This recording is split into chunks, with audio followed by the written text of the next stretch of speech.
IPL 2024 शुरू हो चुका है, यानी कि आईपीएल 2024 की जो शुरुआत है वो Chennai super king versus royal challenger Bengaluru के बीच आज पहला मैच 22 मार्च 2024 को खेला जा रहा है।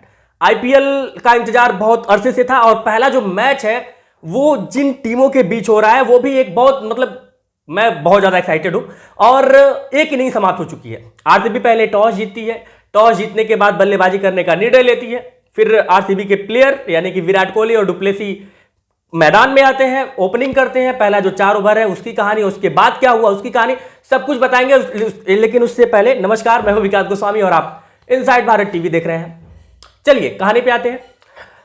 आरसीबी जब बैटिंग करने उतरती है, यानी कि आरसीबी बैटिंग करने इसलिए उतरती है क्योंकि वो टॉस जीतती है और पहले बल्लेबाजी करने का निर्णय लेती है। उसके बाद से फिर विराट कोहली और डुप्लेसी क्रीज पे आते हैं।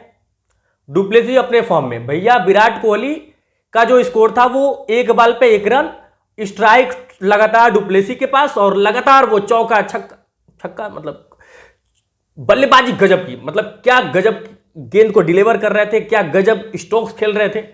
4 ओवर तक ऐसा लग रहा था कि आरसीबी आज 200 क्रॉस करेगी। लेकिन 5वें ओवर में आते हैं मुंतशिर चेन्नई सुपर किंग की तरफ से और 5वें ओवर में ये लड़का जो है ना, जो बैक टू बैक जो 2 विकेट लेता है, वो होता है चेन्नई सुपर किंग के लिए इस टूर्नामेंट के पहले मैच का टर्निंग पॉइंट।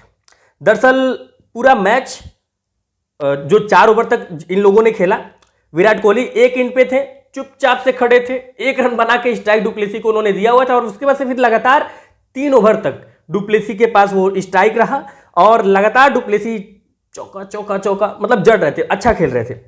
उसके बाद से फिर जो है एक भी छक्का नहीं लगाया है, 8 चौका लगाया है और 35 रन उन्होंने बनाया, यानी कि 32 रन सिर्फ उन्होंने चौके से बनाया, बाकी जो 3 रन उन्होंने बनाया वो उन्होंने दौड़ भाग के लिया। टोटल 23 गेंदें खेले, स्ट्राइक रेट उनका 152 का था। लेकिन चौथे ओवर में जब वो आउट होके पवेलियन जाते हैं, उसके बाद से फिर पाटीदार आते हैं और रजत पाटीदार 3 बॉल खेलते हैं, 2 बॉल झेल लेते हैं और 1 बॉल जो तीसरा बॉल होता है उस पर वो आउट हो जाते हैं। उसके बाद से फिर मैक्सवेल आते हैं तो ऐसा लगता है कि कुछ कमाल धमाल होगा, लेकिन मैक्सवेल भी चलते बनते हैं।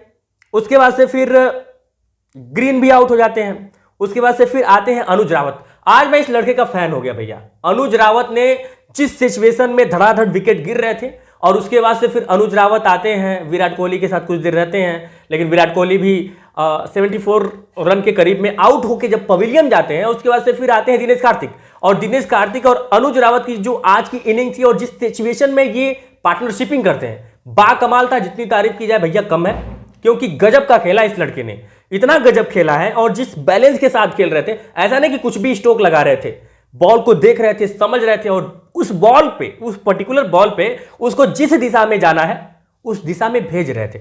लिटरली इस लड़के ने आज आरसीबी की तरफ से 48 रन, 2 रन से चूक गए। अगर चाहते तो वो क्रीज अपने पास रख के लास्ट ओवर में अपना अर्धशतक पूरा कर लेते, लेकिन लड़का पूरा एकदम भाई डेडिकेटेड था।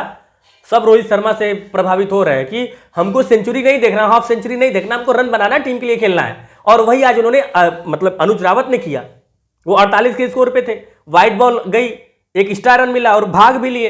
हालांकि जान रहे थे महेंद्र सिंह धोनी पीछे खड़े हैं, उसके बाद भी लड़कों ने रिस्क लिया। खैर 2 रन कंप्लीट हुए, उनका हाफ सेंचुरी होते होते रहेगा, इस बात का मलाल है। लेकिन लड़का गजब का खेला। आप जब इसका रिप्ले देखेंगे आपको लगेगा कि यार ये अनुज रावत क्या गजब, और छक्के तो ऐसे लगा रहे थे जैसे टक, गजब टाइमिंग के साथ, गजब एफर्ट के साथ इस लड़के ने अपने आप को इस पहले टूर्नामेंट अपने इस पहले मैच में अपने आप को प्रूव किया आरसीबी की तरफ से।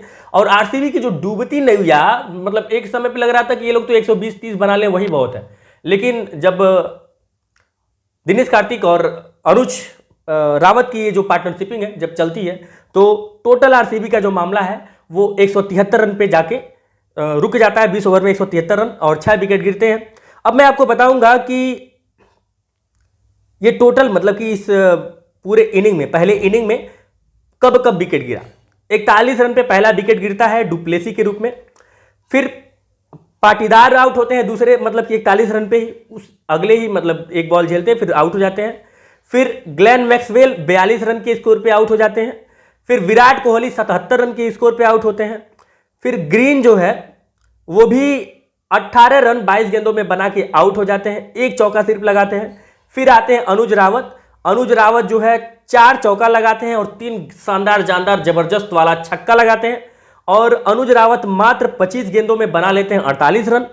उनका अगर एक आध बॉल मिल जाता तो वो बना लेते हैं, मिला भी, लेकिन उन्होंने टीम के लिए रन लेना बेहतर समझा, वो जो एक्स्ट्रा के रूप में मिल रहा था। और आखिरी में जो है दिनेश कार्तिक बनाते हैं 26 बॉल में 38 रन, जिसमें 2 छक्के शामिल हैं और 3 चौके शामिल हैं। अनुज रावत का जो स्ट्राइक रेट है सबसे शानदार 192 का और दिनेश कार्तिक का जो स्ट्राइक रेट है वो 146 का।